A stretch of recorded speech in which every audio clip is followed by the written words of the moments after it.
All right, we are live with JC Morales, otherwise known as Juan Carlos. He is the Airbnb king, as far as I'm concerned. He's probably does more in Airbnb and has more automated systems and whatnot than anybody that I've ever met in that space. So, if you are interested in Airbnb, this is a great opportunity for you to learn and listen in. I know normally we talk about large multifamily or multifamily deals, but it's just very interesting what he's put together and grown over the years. So JC, Juan, I appreciate you being on the show with me today, and let's talk about Airbnb and whatnot. Thank you so much, Seth, for putting me on. It's an honor for you. What kind of an intro? It's awesome, dude. Um, I think I met you through Legacy Family a couple of months ago, through some of the guys that are in real estate investing and trying to get to the next level. And yeah, I've been introduced myself as an entrepreneur since I was a teenager. I am in the last couple of years, I've been really focusing on short-term rentals. As a little bit of context for the people that are listening, I always ask people, "What's your motivation to get into anything?" Right? My motivation was I always wanted to have flexibility of time, flexibility of options, and do actually one of the main things that I loved about real estate is that very scalable. I could do it as a career as I got older. And I used to do a lot of physical work. I used to be a water sports instructor, and I ended up building a pretty cool business with that. But as you get a little bit older, you realize that you can't always be on the beach every day. It's not always paradise in paradise. There are some rainy days Yeah. and some days where you don't make any money. And I realized that if I could get into real estate, it would be awesome. And I am from Puerto Rico. That's why I have this beautiful accent. And and in Puerto Rico, long-term rentals are not the same as in the U.S. in terms of how landlord friendly the government is. So and I can talk a little bit more about that later, but that's why I figured that if I was going to get into real estate, I really like the passive income side of it. I didn't want to have to deal with evictions and that kind of stuff. So my theory was that if I do short-term rentals, my tenants, which are guests, are going to have to go home, which I call evicting themselves essentially.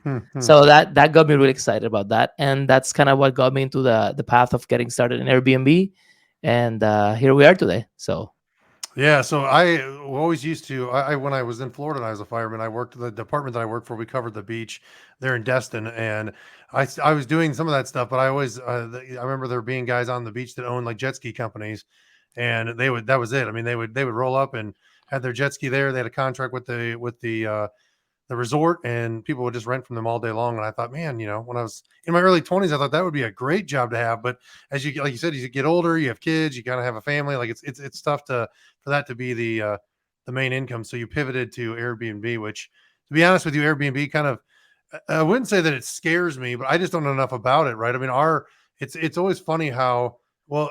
First, it would be I'll talk about the legacy family. So if anybody listens to anything that I always talk about, is getting in the right room with people and getting in with people that are um, just doing big things, right? And so you have JC's in that mastermind. It's a one that Tim Bratz puts on.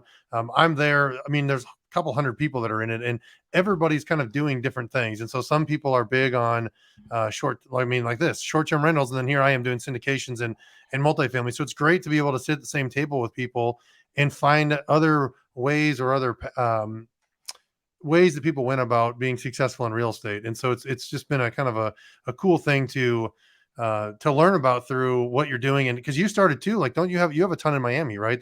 That's like completely virtual at this point. no, actually, I started looking into the Miami market, and then I realized Puerto Rico is better.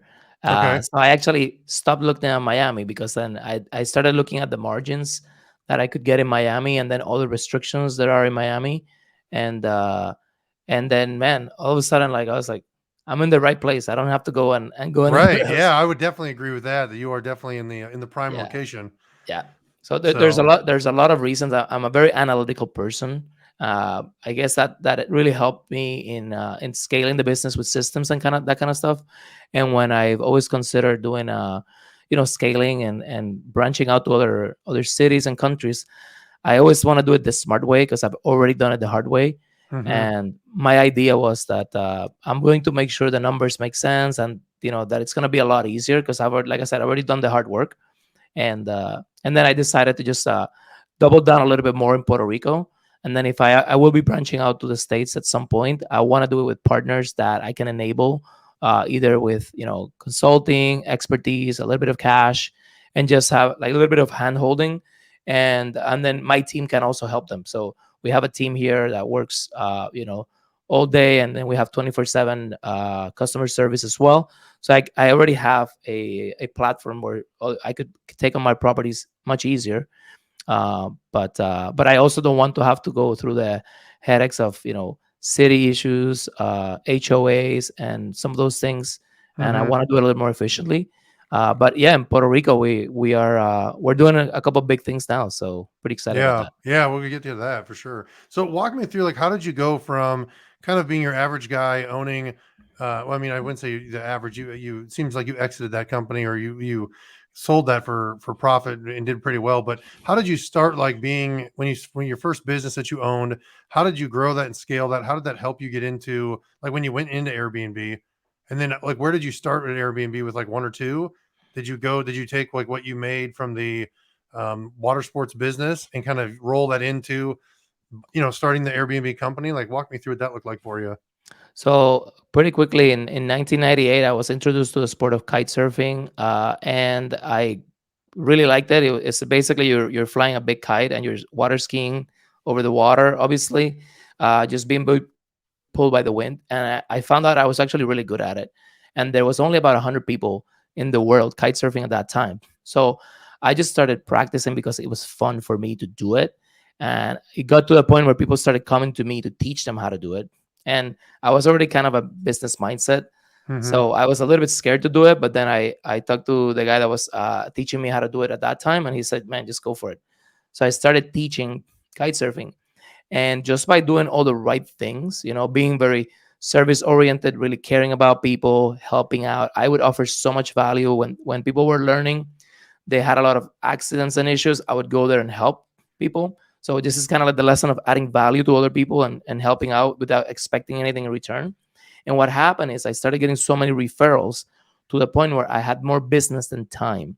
So I was Mm-hmm. booked for like weeks and months in advance. So then that's when I realized maybe I can hire someone else to help me. And then before I knew it, I had a couple of guys working for me. And then I got hurt and I couldn't actually do the service anymore. And I started thinking, well, I still need to make money, even though if I'm hurt. I had an accident where I kind of broke my knee. So then that's when it kind of sparked like, oh, maybe I should actually do the same business, but I need to do it through other people so that I don't actually have to do the work. So then I started going through my mind. Eventually, I ended up scaling that business. I had like 10 instructors working with me. We were just imagine going to the beach and seeing like a ton of kites in the air. And I was guy behind all that operation.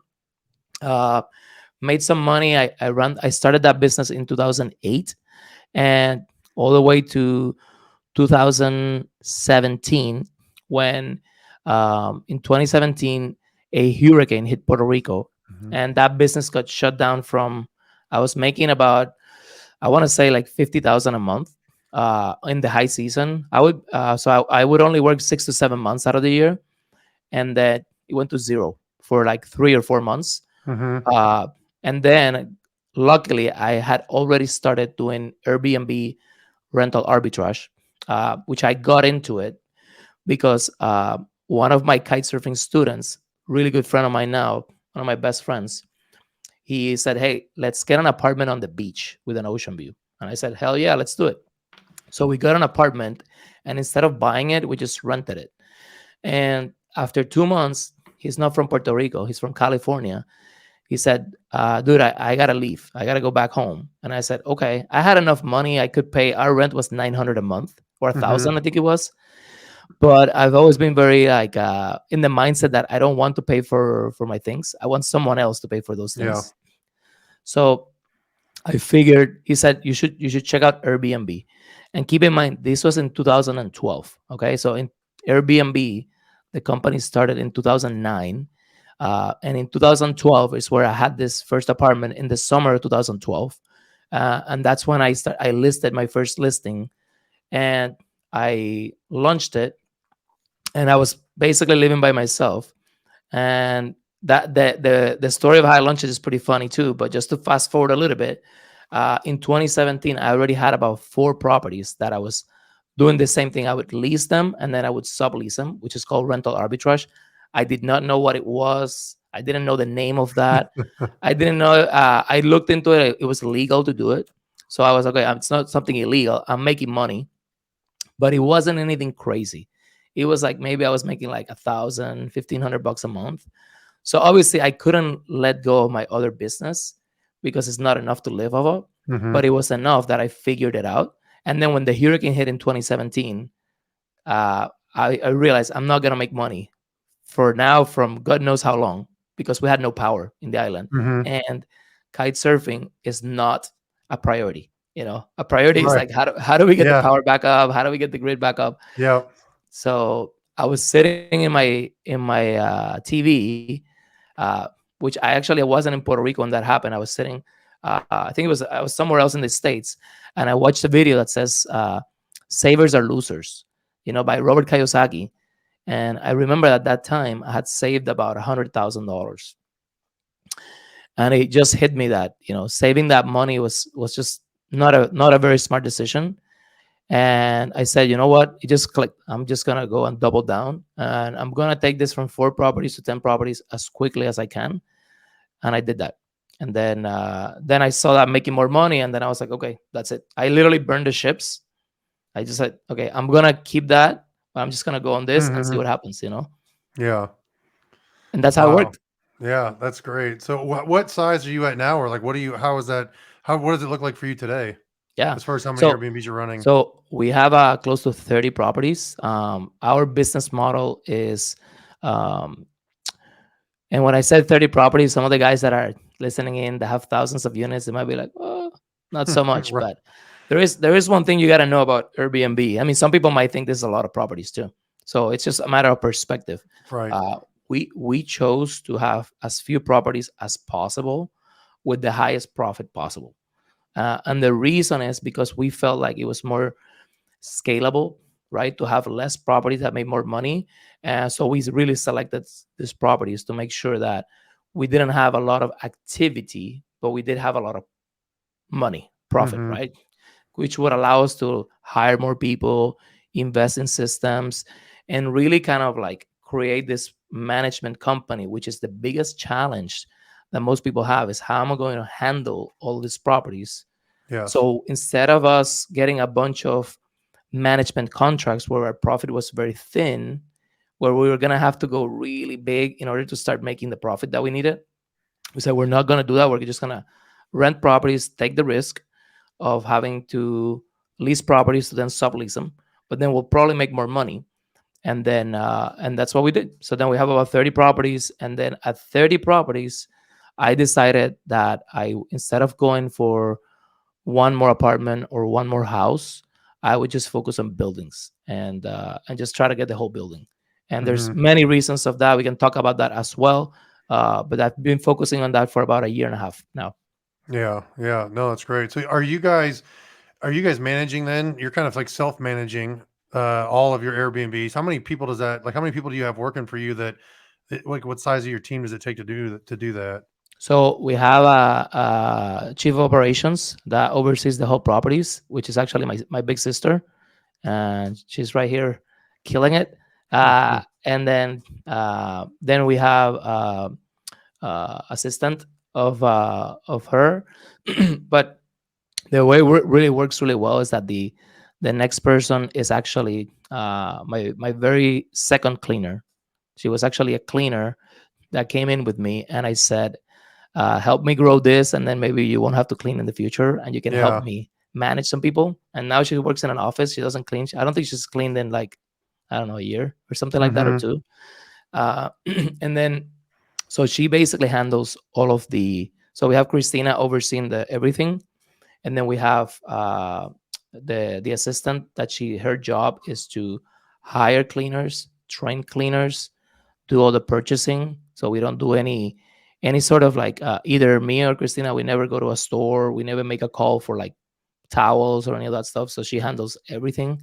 She does a lot of the payments for the utilities, and then she does a bunch of other things. She even does decorations as well. And then we have somebody that's a host manager. As a lady that she does all the communications. So when people contact us for check in, check out instructions, she makes sure it's basically the front desk of the Airbnb works. Mm-hmm. And then at nighttime we have a call center that takes the calls from 5 p.m. to 8 a.m. Right. So overnight, if people call us, then we have an entire company that takes our calls. So we can take multiple calls at a time. Um, that was a big breakthrough to find that solution. That was a big one Mm-hmm. because I was taking those calls at first. And, as the owner, it doesn't feel like the owner when you're Right. taking calls at like 1 in the morning. Yeah. And then finally, obviously, we have cleaners. We have cleaning supervisors or housekeeping supervisors that go after the cleaners to check that the property is cleaned based on our standards. And then we have handyman as well. And then we have contractors that we call. So we have about 12 to 15 people, something like that. Yeah, and are you guys fully automated then as far as, like, when somebody comes and they check in, they can check in, obviously, they book through the app or whatnot, but then on the day of check-in, they're getting a code or whatnot, and they do all everything's electronic. They go do their thing unless there's a problem or something pops up, you guys don't hear from them. That Pretty sound much right? the only reason why you will hear from us is that our host manager will actually call you the day before, and she'll say, "Hey, my name is Jamie. I want to make sure that you received all your information. If you have any questions, let me know. We want to make sure your check-in is great." And most people say, "No, I have all the information. I'm good. I've already stayed in an Airbnb before," and they just show up to the stay, and they may call for one thing or another. Typically, it's check-in. Can I check in early? Can I check out Mhm. late? Or if they have some issues, they will call as well. And then basically we have a chat. So instead of making calls to like, hey, we got to do something, we send everything through the chat, and we have a bunch of systems that where we can communicate, we can assign tasks, we can check work, and those are pretty cool. We have a bunch of systems that automate the process. So how many, I mean, from your with your expertise and what you I mean, since you've been doing it for a while, you've scaled, obviously, I know you're doing a ton of it automated. How many do you think it takes, I don't know, and for somebody that, like, they buy 1 or 2, I know a lot of people that are buying, people here in Ohio, they buy in Gatlinburg, that we have Hocking Hills in here, which is south of Columbus, which is a big Airbnb location. But, for somebody like me who's not in Airbnb at all, for me to go buy one, I would be, just again, it's an asset class that I know nothing about, or I don't know a lot about. I've stayed in them, but how many do you have to usually, or do you see people owning before they try to self manage or build the system out? Is it, is your owning 30 of them, is that pretty similar to where you see other people start to try to do it on their own? Or are you kind of like you said, you bought ones that cash flowed really well, so you could build that system out sooner than later? What's your experience with that? For me is that I actually wanted to figure it out. Like some people will say like, man, like I think if you got me at this stage right now, I would just probably say, you know what, I don't want to figure it out.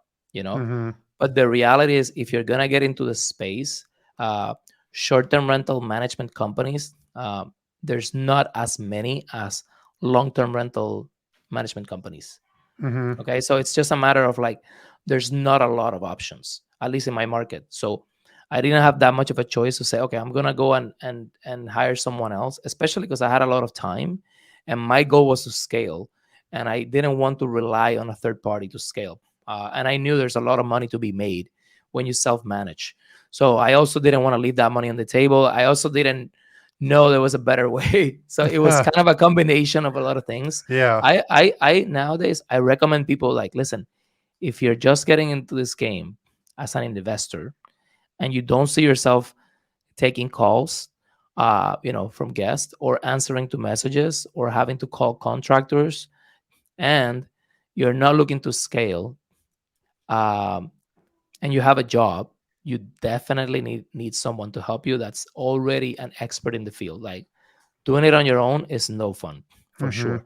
Now, if you have time, you don't have a job, or you have a lot of time, you want to scale to a bunch of properties, and what you could do is you could hire a third party management company that's an expert, and watch them what they're doing, because when it's your property, you should have access to the communications, all those things, so you can kind of learn through them, and then you can continue adding properties, and then eventually, if you want to start managing your own, then it's your property, you can do whatever you want with it. So Mhm. that's another little hack to how to do it. That's kind of like I would say that the trick, if you wanted to do it.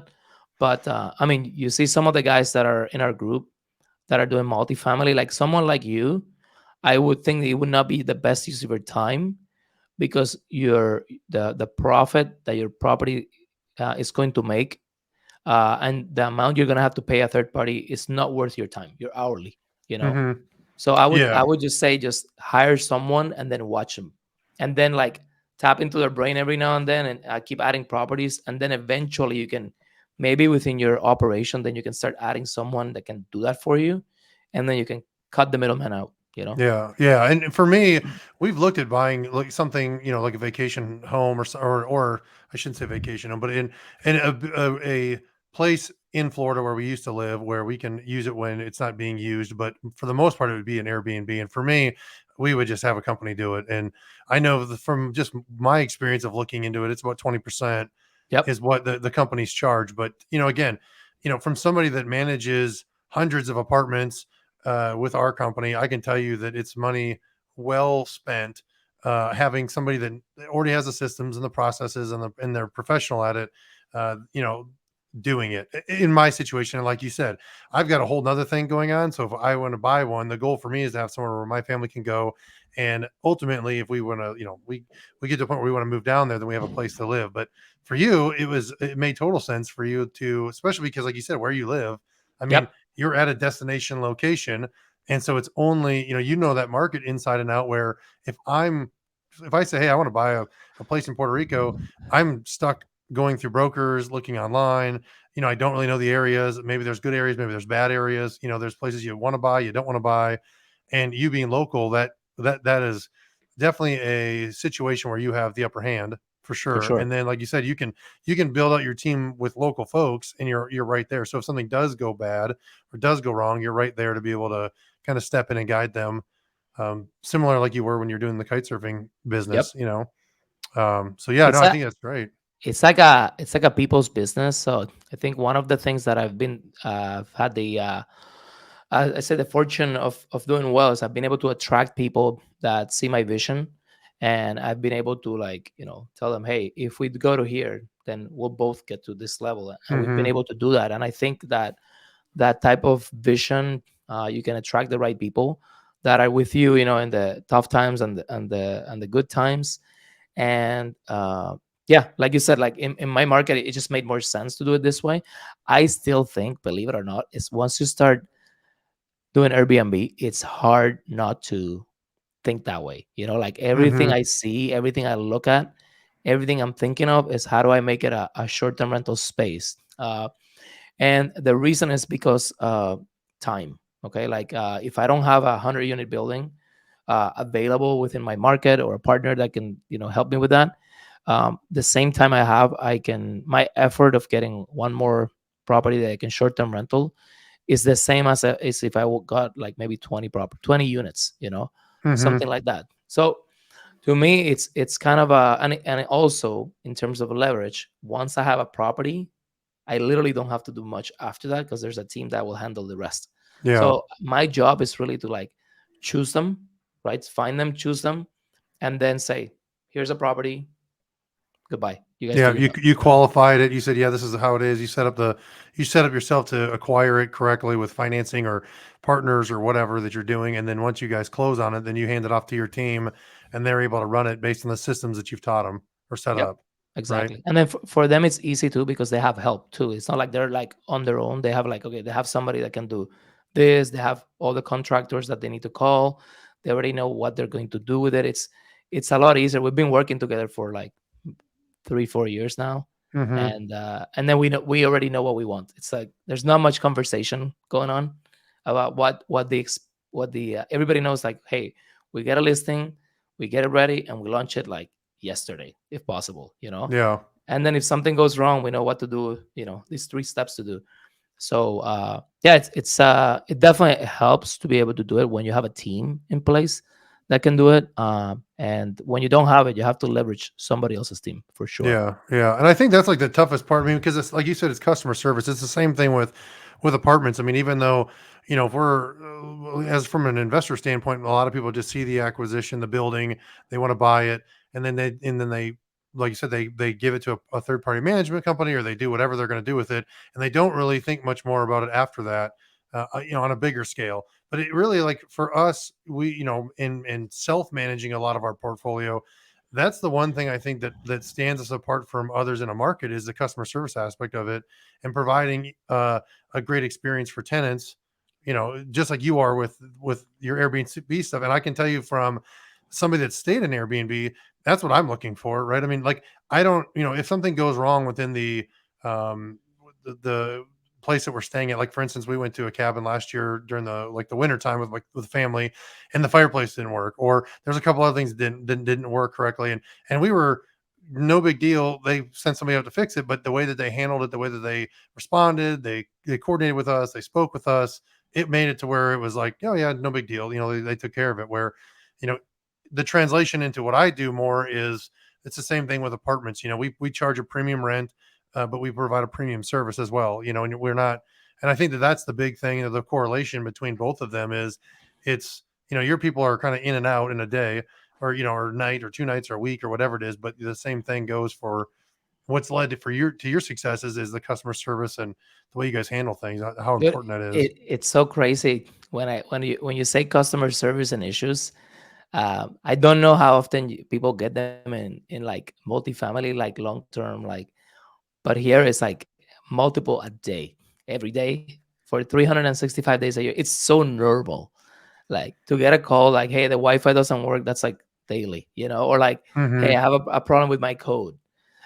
Very normal stuff. Like for us, it's like the like weekly calls that you would get are like for us, it's a lot. It's a lot of volume. Hmm. So it's really interesting when you do the volume and then you start making it efficient. All of a sudden, you don't get calls. It's kind of weird. You're like, what's going on? Yeah. Well, and I've stayed But in some that have like a binder where it'll have in there like all the instructions. It'll have like restaurants, all the Wi-Fi passwords, all the everything. And so, like you said, it kind of if you they I think when people are getting started, they probably don't have those things in place. But as you build out or you scale, and you start to kind of figure out, hey, we've had a 10 calls on the same thing about the Wi-Fi password or whatever it is. Like we've got to put a system in place for that. So one thing that we did, I'll just give an example because I think it's like more value to people that are watching this to see like, hey, what did you do to fix the Wi-Fi problem? Okay, so one of the the biggest problems when you have Wi-Fi is like I don't know if anybody likes passwords, but I hate them.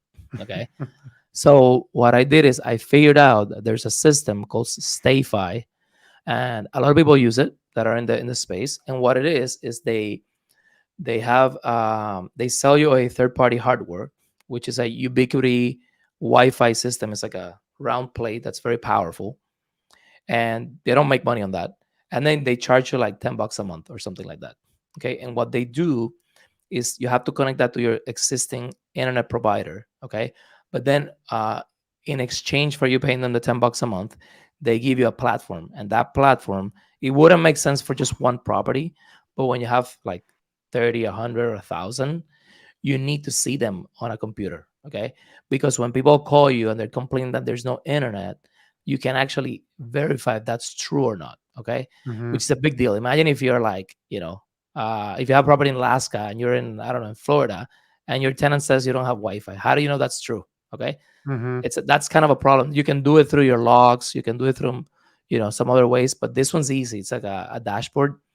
You could reboot their Wi-Fi remotely. You could do that. You can put a little like smart plug on it that actually is always checking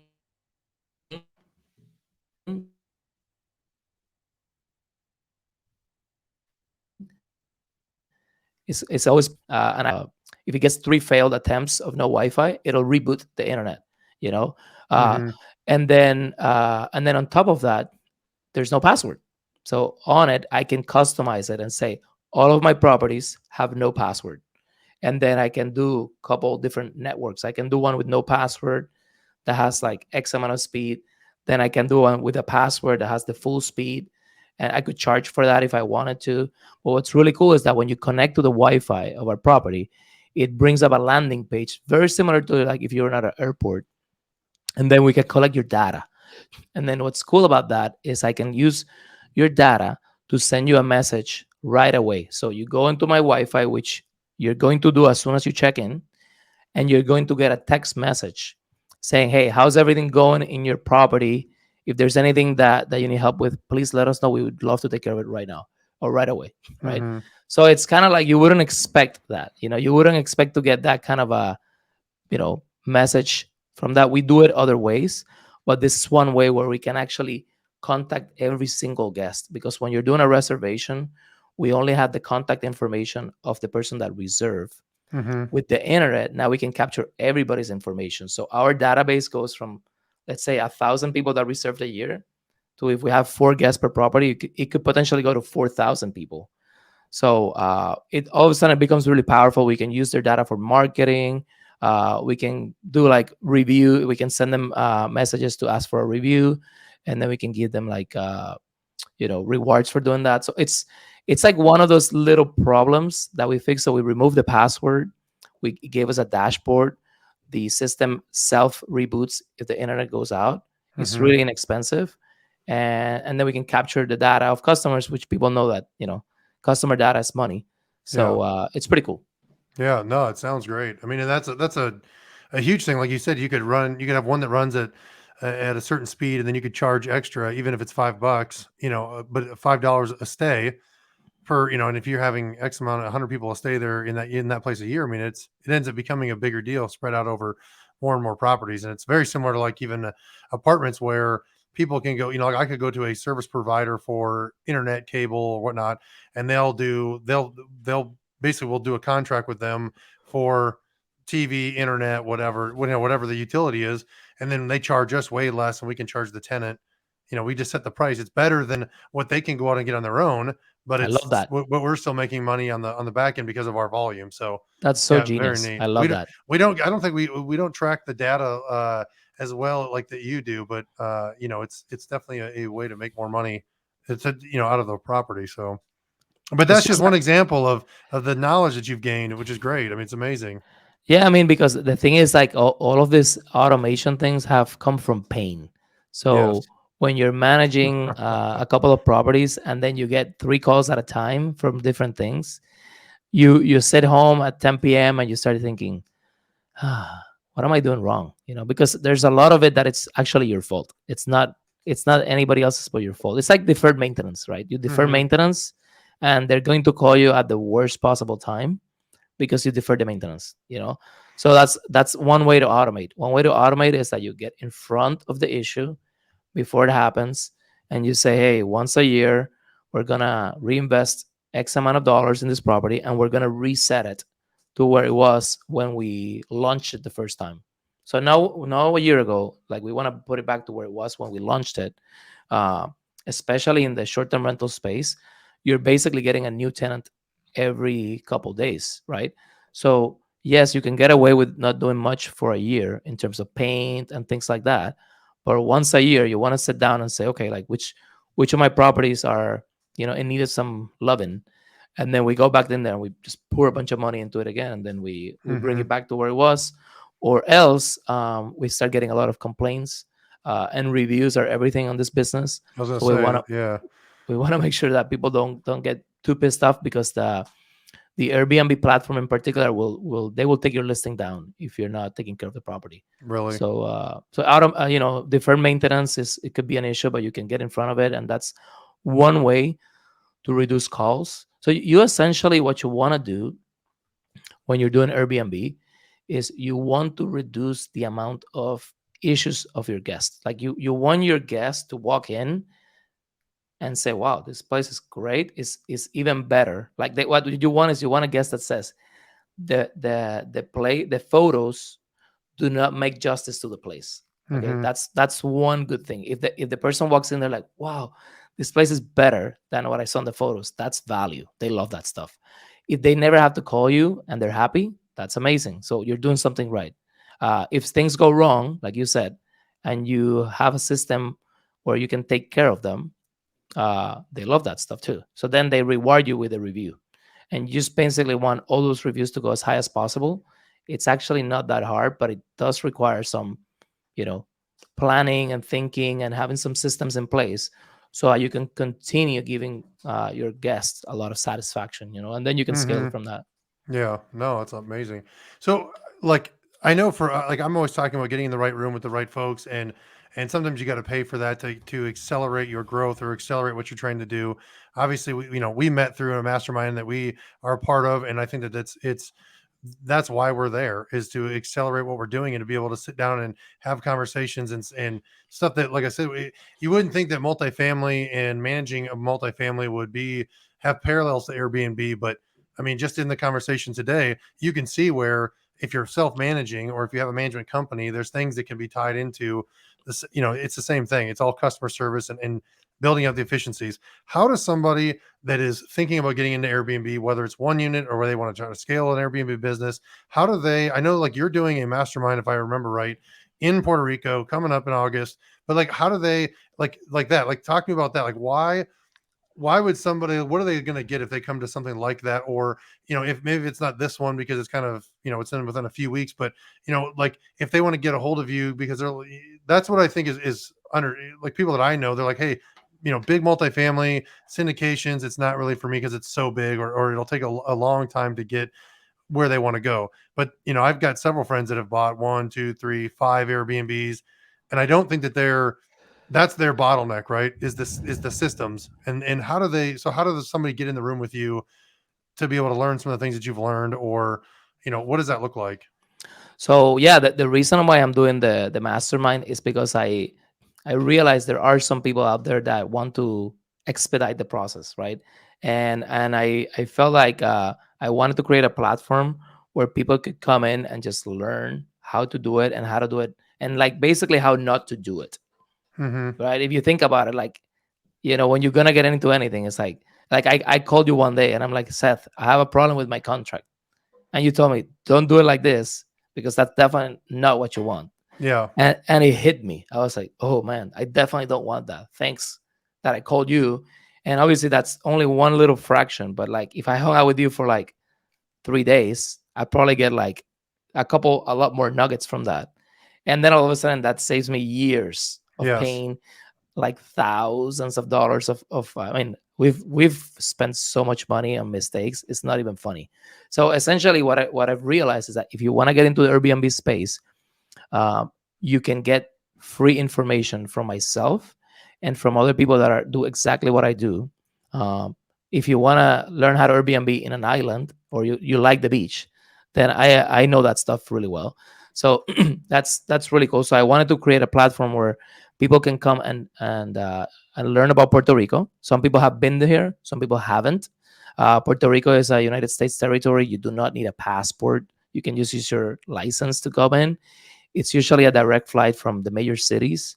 It's pretty quick. It's always warm, and the food is fantastic. The beaches are beautiful, and the idea was just to bring a small group of people and just launch my first, in-person event where I can answer people's questions, and I will have a structured, presentations where they're going to learn how to go from $0 to $10,000 in the next 90 days, uh, and then I'm going to tell them exactly how to scale to even more. Today we make over 150,000 a month in rental revenue in Airbnb, and so we know exactly how to go from one unit to two to four to six to 10, and then we're going to teach them exactly how we use systems and how they communicate with each other to make it really efficient. So just from that, they'll get a lot of value from that. But we're also going to be staying at a mansion, like a waterfront mansion, so hanging out there, and it is an Airbnb. So we'll look at that place and take a look at, how they set it up, how much they charge for it, how much they can make. And all of a sudden, by being physically in a property like that, you can kind of see how easily it is to make a lot of money in Airbnb. Mm-hmm. And then we'll take people to some of our properties that we are running, and some properties that we have under contract as well, so they can kind of see like, okay, this is Puerto Rico, this is how it works, the tactical stuff. These are the properties, this is how they look like, these are the decisions they make, this is the decisions they don't make, or they it's all the little details that really Yeah. matter. uh, and then we'll also have opportunities where people that do not want to be hands on, that they can just say, hey, I would love to have a beach house, right? That's like a lot of people's dreams. So we are looking to start acquiring properties, and we actually have access to an investor that bought thousands of houses that he needs somebody to buy them from him, and he's Hmm. willing to do terms and that kind of stuff. So we'll need partners to come in with us to help us with, like, renovation costs or down payments or things like that, and we'll basically do all the work. So it's a really cool thing where you can really get basically all in one package. Uh, and But if somebody wants to learn and they don't have time to come to Puerto Rico, and they don't have the money to do it, then they can just go online and learn how to do it on YouTube. But the reality is, unless if you're somebody that takes action and you have some sort of accountability, or you have no choice like me, then you're probably not going to do it. You're probably going to procrastinate it, and you're going to leave it for some other time. Uh, and I will have eventually some online courses that are going to be coming up. And I think that the easiest way, if you really want to connect with me, I just opened up a Facebook group. It's called Airbnb Zero to Millions with JC Morales. It's got about 200 something members now. I'm really excited about it. And if you become part of that group, I will be providing very tactical how to stuff there that I don't put on YouTube and I don't put on Instagram. And it's more like close. So people can go in there and ask me specific questions. And I respond to every single message myself, and I'm happy to make custom videos for people so they understand it better. And I also offer free coaching calls where I go in with someone for like 15 to 20 minutes, and I just talk to them about their particular situation, and I give them my opinion on that. And if it's really good, I might invest into it. Yeah, and I think that if you're like if you're interested in Airbnb and you just are not sure, like this is a great opportunity because I think that's what in my very first real estate deal of multifamily, me making 2 or 3 phone calls throughout a year to somebody that was much farther ahead than I was, it saved me. I mean, it really made the deal successful because there's times where I was going to make some decisions and I called them and asked them their opinion or, hey, what do you think about this? And they would either say, yeah, that sounds great, or hey, I would do it this way, or no, don't do that. Like, stop, don't do that, do this. And that made that deal successful. And so I think that, if you're into Airbnb, you're looking to get into it, it's a great opportunity for them to just be able to have somebody that they can call the experience. Cause that's like you said, that's the fear I think of a lot of people is they want to watch it on YouTube. They'll Google stuff. It's the same thing with multifamily or property management or, same stuff that we talk to people like the people that want to, they don't want to become a landlord, but they want to participate in the benefits of real estate and investing and creating wealth through that vehicle. It's like the fear, right? It's two things. It's fear of just all the calls and all the different things that could go wrong. And what if it burned down? And what if the company does this or that or doesn't handle it right? But also just the analysis paralysis of like, is this a good deal? And sometimes all you need is that, like, yeah, that looks great. Like, or Yeah, yeah, have you considered this? I mean, and it's just like even the situation, the building that you're buying and the conversations that we've had about it.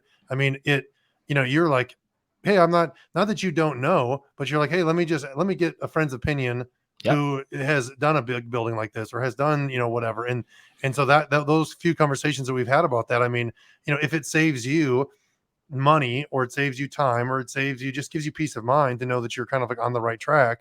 I mean, that to me is worth its weight in gold. And that's why you need to be in rooms like this, where, like I said, whether it's your event, whether it's the Facebook group, the mastermind where we met, any of those things, that's why it's so important to not just be an island.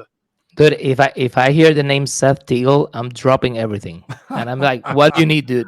And the reason why is because this dude is like super awesome. I mean, I remember I'm taking that leap, just like some of you will be, right? You're here, you want to go here, and you're like, man, I want to do it, but it's a little scary. And then as you start building more confidence, something hits you, and then you're like, ooh, you lose the confidence, and then you call someone or you text someone and they respond with this specific answer that just makes you go the stress level back down, and you have very clarity. Whew, Yep. dude, like Yeah. all of a sudden, like, and so you did that for me with the contract, and we were looking at a part of the contract where, the seller could potentially like back out of the deal at any point, and you basically told me like, no, man, you got to have some sort of repercussion. There's got to be a cost to so like if you put some money down on a property so that you can buy it, and the seller backs out and he wants to back out, there's got to be a clause in the contract that where he has to pay you for your due diligence time. And I was like, wow. I mean, we did have that in the contract originally, and somehow it got deleted from it. And you just reminded me like, no, no, no, this is really important. You got to have that in there. And I Yeah, love that, yeah. dude. Well, because that's the thing is that if you get into you get into a deal and you start investing your own money in it, you have to have a guarantee that it's going to actually happen. Just like the Yes. seller wants to have a guarantee that you're going to perform, and if you don't, there's some type of liquidated damages usually on the buyer.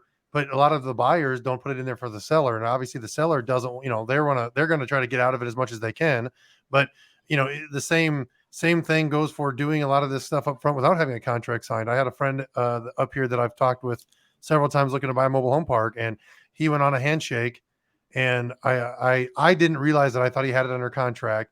He spent, I mean, somewhere between probably around 10 grand on legal fees, due diligence, inspections, all the stuff on just a handshake that this gentleman was going to sell him the property.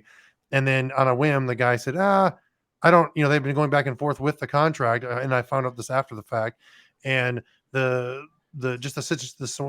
scenario deteriorated, and the seller's like, nah, I don't want to sell, and he had no recourse at all towards that person, even though he had spent, $8,000 to $10,000 on all of this due diligence. And he was like, man, I just thought that like I've known the guy for a while, and I just thought that he was going to go through with it and everything was going to be fine. And that was a great example of what, kind of what I used when we were talking of how you get too far down the road with people, whether you're, and the same thing goes for me if I'm a seller protecting myself, where you don't want to be out that $8,000 to $10,000 or your time. You've invested time into vetting this building and vetting the deal and making sure that everything's going to go through. And you're like, man, this is a great deal. I've seen people where they've got maybe a better offer, and all of a sudden they don't want to be in contract with you anymore. They want to back out. They want to go take this higher offer that offered them 100,000, more than you did, or whatever the case may be. And you've got to have something in there to lock them in. So yeah, that was the conversation that we had Did, about the building you're working on. did you see Jennings Smith's post the other day about this particular thing that you said about having a property under contract and then having the seller kind of stall the Yeah, I think I saw his was I think that if I remember right, they were in contract on something, and then the seller said they were coming to the end of it, and they were afraid of their money to go hard. And which, if you're not sure what the money going hard means, it just means that it becomes non-refundable. So sometimes in deals, you're putting down anywhere between $50,000 to $500,000, depending on the purchase price, usually 1%. And at some point, that money can go hard, which just means that you can never get it back. And I think they were at that window, and it was like $250,000. It was quite a bit of money that was going to go hard. And so they agreed to basically like renew the contract. Like this was like on a Friday, they were going to renew it like on a Saturday. And when they allowed that to happen, the seller pulled out and went with somebody else who'd offered him more money, and they lost the deal because they allowed that kind of like little window there of opportunity for the seller, which again, you wouldn't think that people would do it, but money yeah. talks a lot of times. So you know what's funny right now with this building? So I put a building under contract, and where our due diligence period is supposed to end next Tuesday. We've already there was actually something we found during the due diligence, which is that we had some electrical like short circuit. So we had an electrical issue, and we haven't been able to do a lot of the electrical assessment because like if we go into the electrical room, it can blow up essentially. So Mm-hmm. obviously we don't want that kind of thing. And I told the owner, listen, like you need to actually have that power disconnected so that we can go in there and do a proper assessment on the building. That's what my electrician said, and another electrician said, hey, we gotta stop the power that's coming from the street to the building, so we can go in there and assess the transformers Mm-hmm. and the switches and stuff. So that's taken about 3 weeks for them to actually do. I don't think they've done it yet. They haven't finished it. So that's 3 weeks of due diligence that I've pretty much lost. And the seller has agreed already to extend the contract one more month from that, which is going to also give me some time to get the appraisal. So the appraisal is not ready yet. They told me it was going to take about 30 days, and they've taken a little bit more time than that.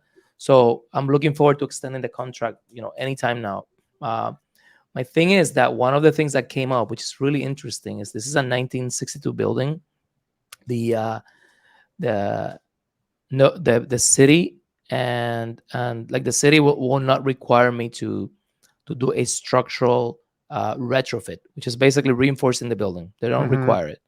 Uh, but the architect, depending on the architect that we use, they might require it, right? Yeah. So now the challenge is we want to use an architect that's a really superstar, but he wants to do a structural assessment, and he wants to use this guy. This guy's going to charge about $50,000, and we're trying to navigate how do we do the structural assessment so that we can also have peace of mind that we're not going to have any issues, but also not have to spend $50,000 up front just to see if it makes sense, because we might not even know. Let's say if there is that big damage on the property, then we can go back to the seller or not buy it. But we've already had about 10 consultants come in saying that the building looks really good. Mm-hmm. So what would you do in there in that situation? I would. That's definitely something that you want to talk to. Are you like talking to the seller directly, or are you working through a broker or somebody else? No, I'm talking directly with him. We Yeah. talk So, directly. I mean, the thing that I would present to him is that, no matter what, if he doesn't sell it to you guys, right, I would go back to him and say, hey, look, let's split it 25,000 each or whatever the cost might be, and see if that would help you out a little bit. But also, he's going to end up having to deal with it no matter what.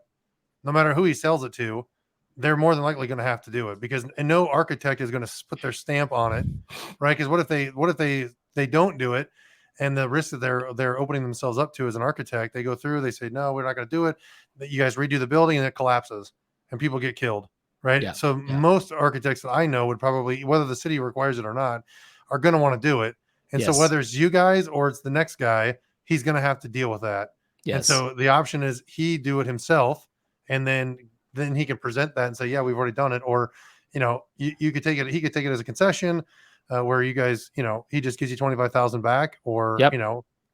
that's, So that's how I would approach it. so where I'm at right now is I am having the architect and the engineer write me an email or like a letter explaining, hey, because of this, we need to do X, and then we need X amount of time, right? Because Mm-hmm. we agreed on a 30-day extension. They're asking me for a 60-day extension, which is gonna be like the seller's gonna have to wait 2 more months now, right? And in fact, part of it is kind of like the fact that they didn't really have the building ready for selling, and then also that he hasn't been as responsive with getting some of these things taken care of. So at the same time, I'm trying to find a balance between both so that I don't piss him off. I want to have him on my Right. side. So I'm trying to use my third parties professionals' opinions, like, hey, kind of sell the fear a little bit, if you will, so that then they realize, okay, yeah, what you're saying, if you're gonna have to deal with this issue sooner or later, so might as well just take care of it now. Right. Yeah. And if, like I said, and if you can spread the cost out between yourself and him, and it might just be for him, he just takes a $25,000 hit on the purchase price that you guys agreed Yes, to, where he's not having to yes, actually come up with the money. And the other thing too that I would say is that you tie it into your architect. It would just, they just be paid at closing. So you're not having to necessarily front the money right now, but that they're, obviously if you don't close, then you're gonna have to pay them. But we've done it before too, where sometimes we will, like those kinds of third party things, we'll just get paid at the closing table. And then if we're raising money for something, we know how much we need to, in addition, we need to raise, and then it's paid for all in one shot and the versus, architect will do work without getting paid like that. They'll be okay with that. it depends on what your relationship is with them, and how Wow, you've known them. wow, So, like I said, that's you have to. amazing. I mean, you have to know that they have to be. I'm assuming they would probably want a contract, but you could say, whether we close or not, you're going to get paid. But if we close, I don't know how long it will take him to do it, but yeah, you wouldn't be able to delay it. Maybe you do like a net 30 or net 60 days or net 45, whatever the case may be. But as long as they know that they're going to get paid. And in your community down there in Puerto Rico, which is where you're at right now, it would be, I'm sure it's a smaller community where they know you, or they know Oh you're not going yeah. to go anywhere, and Oh yeah. so Of course. Of that would be course. even a better environment, I would think, to work something out like that, I or love do, that. or even just do like an installment plan, like, hey, we'll give you 10,000 up front. We'll, we here's the contract between us and you guys, and then you have something else with the seller that says, hey, and you guys have agreed to split the cost, because, like I said, he's going to have to do it with you or the next person, and the Right. next person Right. might not want to do it, or you could try to approach it and say, hey, you know, you didn't tell us about this, or we didn't know it, and try to retrade the property to get the whole $50,000 off. But I found a lot of sellers like that we will build a case with third party groups. If it's not what they presented, then we'll have all the paperwork and all the documentation, and then we present it to them and say, look, the cost of these remediations are $100,000. We'll split it with you, or we'll, Yeah. you Yeah. ask them for everything and then see what they say. And if they say no, then you can kind of negotiate that. But Right. it's very rarely will a seller agree to pay for everything. Yeah. So I'm kind of wondering at this time, like it's Wednesday. I gotta get this signed before, like I would say at the end of the week, if I should, if my architect and engineer don't send me that document by like Friday, let's say, if I should sign the 30-day extension as is, just to buy that time, and then send them the letter saying, hey, we're gonna need another 30 days after that. Yeah, because Uh, I mean, if it's not, again, you can put it off on yours. We've had a lot of people, like, if the issues with the appraiser, or the third party folks. Most sellers, they want to sell, and they know yep. you're serious, and so they're Yep. gonna they're gonna give you that leeway. The other thing that we've done too is usually it's spelled out in the contract where, hey, we're doing 30 days due diligence. We've got 75 days, another 40 days or 30 days, whatever it is, to do financing. We're going to close in such and such, time frame. But if we need more time, we can buy time by giving them some kind of hard money, Yes. that will ultimately come off the purchase price. But Yes. again, if you drag it on and then you don't close, then you just lose the money. But Yes. if you're Yes. pretty, it sounds like you're pretty confident from everybody else saying the building's in good shape, but you Yep. kind of got to get over this hurdle. Yep. Then you're not necessarily worried about I not mean, closing. essentially, it's just a little bit more time because we need to do the structural assessment to get this good architect to come with us, or maybe do it with someone else that can also do it. That's not so expensive, Mm-hmm. and or get the owner to pay, like you said, half of it, or give it as a credit from the purchase price, Mm-hmm. and then also make sure that when we get the appraisal, it's about what we're thinking it is, so that once we get those couple of pieces, then we'll be very confident, Yeah. because the bank's going to be more confident to loan, say, hey, based on this value and what you want to do, we'll give you so much, and then those are the little missing pieces. It's just we need more time, a little bit more Yeah. time. Yeah. So Yeah. I I would just, imagine, as long as he's been talking with you and you guys have been working on this, I can't imagine he wouldn't give it to you. But if he yeah, starts to pull back, that's the other thing, is you can offer him some money that goes hard, that, yep, it's yep, non-refundable, but it comes off the price, or, whatnot. But yeah, I think that yep, yep, having your third party folks really help you build a case. yes, He's going to see that it's not you delaying. It's not you yes. doing it right. That it's actually because you're truly doing the due diligence that you need to buy it. I must say that the really interesting thing about commercial versus residential that I've noticed is the time. Like the amount of time it takes when you, especially when you're getting started. I mean, I'm sure that once you do it over and over, it's a lot easier because you know who to call and who to go with. The amount of time you put in, like where you're investing your time to see if you do something, versus when you do something in single family where you have a lot more control, right? Like Mm-hmm. here, it feels like it's not as much in your hands as much because you have other people. Versus when you buy a house, it's kind of like, it's simpler. And especially when we're doing what we're doing, which is kind of like a development project. I mean, this is a vacant building, so we have to kind of like think of an additional things. So it Oh seems yeah. like I like to do the hard stuff. Yeah. Well, sometimes that's where the most upside is. That's where you got more risk, but the upside can be really, really good too as Yeah, well. man. So, Yeah, yeah, yeah, that's awesome. but well, great. I appreciate your time. Like I said, if you're watching this and you're interested in Airbnb, uh, check check out JC's Facebook page. Check out the website. I'll put it back up here so anybody can see it. But Yeah, get you in can touch with find them, me. because it's You can. again, it's hard to vet people. You know what I mean? That's the thing that I would tell people, is if you're watching this and you want to be in the Airbnb space, this is JC is somebody that you can call or you can contact, and you can trust that what he's saying is legitimate, that it's proven, and it's proven because he's done it on his own. He's very successful in what he's doing, Yep. and that's the hard thing. You just don't know who to trust anymore with some of the stuff. If you guys want to check out some of our Airbnbs. The name of our company is Capital Jet Set. So you can put Capital Jet Set Puerto Rico, and then you can find our Airbnbs. You can check out the reviews. So we built that from the bottom up, and we still run it. We own it 100%. And then if you want to find me and connect, I would love to meet you at my Facebook group, Airbnb Zero to Millions with JC Morales. If not, you can find me on Instagram under the JC Morales. Send me a DM. I love connecting with people. Please send me questions and comments. I love engaging with you guys. And if there's anything I can do for you guys, let me know. It'd be a pleasure. And dude, thank you so much for everything you do, your help, knowing that Absolutely. I can reach out to you and hopefully I can repay you back with a ton of value. And anytime you want to go to Puerto Rico, I was gonna say come I might be buying a plane ticket sooner than later, my friend. I'll come down there. come. How's your back? Good. It's good. Good. Good. So yeah, I want to.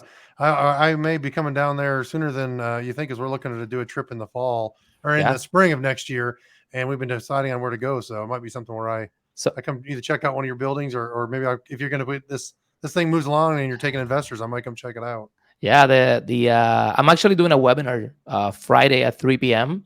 And that webinar is going to be to present the opportunity. So I'd love to have you come in there if you have some time and give me your opinion on what it looks like. We're working on a feasibility study that the bank asked us now, so that's a lot of fun. And and yeah, and if you our event, our mastermind is going to be August 12th to 15. If anybody's interested, you can reach out to me through the social media, and I can tell you more about it. It's going to be a blast. So Yep. thanks for your time, Awesome. guys. Absolutely. Yeah. Have a great day. Thanks for jumping on.